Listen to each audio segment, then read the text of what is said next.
How's it going, Talk Forest TV? My name is Jack and welcome to my preview for Nottingham Forest versus Leeds United taking place at the City Ground tomorrow. So yeah, a big game this one for both sides. Leeds United Forest, or Forest Leeds United, always seems to be a big game, sort of irrelevant of where each side are in terms of the league table. It just seems to have something about it, this fixture. I don't know if it's like because of the history of the two clubs and like Brian Clough and one thing and another, and just two big clubs that seem to have kind of fell off over the last 20 years or so. I don't know, but it just does seem to be a really big game when the two kind of come together. One that both fans sort of look forward to, and definitely for me, I've got one of my friends that sort of one of my I don't really know what I call it. He's a friend I made at college, but he's one of the friends that I have that's a football fan. He supports Leeds. A bloke that works in another department to me at work, who often comes and chats to me about football. He's a Leeds fan. A couple of other people I know are Leeds fans. So, you know, it's one that you always want to win when you've got those games where you've got friends that are supporters of other clubs. You come against those sides. You want to beat them. You want that bragging right, that little bit of you can have that bit of banter towards them that your team won, and as well as that, it's a massive game in terms of the league table. I mean, Leeds, if they win, they'll go level on points with us. If we win, we'll go 6 points clear of them. So it's a big game. This. A big one that we can look to try and build even more of a gap. And I'm confident that we can, Leeds are a decent side on their day, but they have their struggles as well. They're a team that aren't as consistent as a team should be if they want to stay in this league. So, and I feel definitely with us being at home, where our home form is tons better than our away form. And our home form, it is our home stadium. It is a bit of a fortress. I know that gets used a lot. That term gets bandied about. A team could win a couple of games at home and it's a fortress. But I think in the league with something like 6 games or so unbeaten at home, which is really, really big for us, something that we can really take on and use as confidence. Because when a team comes to the City Ground, we can say, look, this is what the points tally's been at home. And it could lead us on, spur us on to think, what, we can actually go get something from this game. And I do believe that we can. Leeds are a side I can say they're a bit up and down. Leeds, sometimes they can pull out a good performance, other times not so much. So, I'm feeling confident. Given us as the home side and Leeds coming to the City Ground, I do feel more confident about this. If it was reversed, maybe I could see it being more of a draw, but I do see us winning this one. I could see it being something like a 1-0 maybe. But, I feel like it could be a close one, but then I could also see it being sort of close in terms of like a 1-0 or close in terms of like 3-2, Leeds are quite an open side. They like to attack. Defending isn't really what they are known for. They'd rather win a game by scoring one more than their opponents, rather than trying to score, trying to concede one less than opponents. If you get what I'm trying to say, obviously you want to win a game, you have to score more and concede less. Of course you do. But what I mean is they want to win the game by saying we'll outscore you. Say it's like whatever you score, we'll score one more, rather than say whatever you concede, we'll concede one less. If you get what I'm trying to say. They like the attacking, goal-scoring approach rather than trying to stop the other team from scoring. They want to try and score more.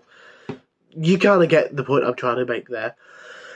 But, I'm really excited for this one. I think it's a really good opportunity for us to get back at home against a team who are in the relegation fight as well as us. I think you could still say that we're in it, 4 points clear, or maybe even less than that now, given some of the results from today's games. But we're in and around that area still, and a win could really help us to push ourselves up in the right direction and to be close to where we want to be. But I think we can go out there and get all 3 points in this one. I really feel that it's something that we could see happening, especially with a couple of the new signings we've made. I mean, I think we'll see Keylor Navas in goal for this one. Not sure how close Henderson is to being back, but sorry, it's got Newcastle West Ham. There was a good chance for Newcastle, but it was saved. Anyway, we got Keylor Navas, and I think that he should probably start for me. It's still baffling that we've got Keylor Navas. I mean, he's a 3 times Champions League winner for crying out loud, and he's going to be starting in goal for Forest on Saturday. Sunday, sorry, mental, absolutely mental. Back four then, and I've Aurier right back, Lodi at left back. And I think I'll go with the back two of Felipe and Bolly. It hurts me to say that because I love Joe Worrell, but I do think those two would be a solid partnership. And yeah, I could definitely see those two complement each other and it being a good partnership. But then again, I wouldn't mind if it was Worrell and Felipe, but we'll see. The midfield three then, I think Yates didn't expect to be back just yet, so I'd go with Foyle in the base of the midfield, Danilo on the right, and Scarpa on the left.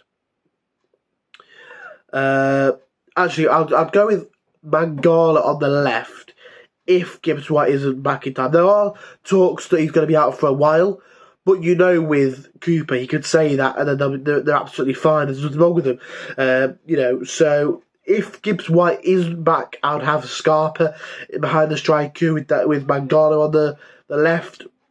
If it's sort of, you know, Mangala will be dropped sort of for Scarpa in that position if Gibbs White is fit. And then the front two for me, I would go with Brennan Johnson and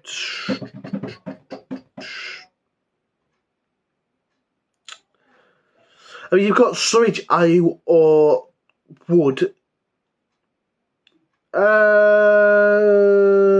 Maybe Chris Wood. Try and get the flick on into Brennan Johnson in behind. Give another chance after a not so amazing debut. And then you've got the other two ready, waiting in the wings to come on if it didn't quite work in that situation. But yeah, Leeds, you know, have some decent players. Of course they do. Willie Nonto looks like an absolute baller. Somerville, I think he might be injured actually, which is quite a benefit for us. But he's someone that has been solid for them. They just brought in Weston McKennie that we were interested in, alongside Tyler Adams in the middle of the park, sort of an American link up there. Could be something to watch out for. But overall, I do fancy us. I do think we can go out there and get all 3 points. I really hope we do. I'm going to go 1-0 Forest. Goal scorer for me, I'm going to go with... I don't know why, I'd love to see Mangala score. Could see him getting one from the edge of the box. But who knows? Like I always say, I don't care who scores as long as we do score. But yeah, let us know down below what you think the score's going to be and what your thoughts are on the game. I'll be interested to see what people are saying. But I think for me that'll be my starting 11. And I think we could go out there and win 1-0. But again, I wouldn't be surprised if it was more 3-2 than 1-0. But we like to win games 1-0 and we're at home. We don't concede all too much at home. So hopefully we can stay strong at the back and get that goal that we need to get all 3 points. So yeah, if you enjoyed this video, smash the like button if you haven't already. Subscribe if you're new around here. Actually, no, I got that bit wrong, didn't I? Like this video if you did enjoy. Subscribe if you haven't already. And you're new around here. And yeah, come on, you Reds. Come on, Forest.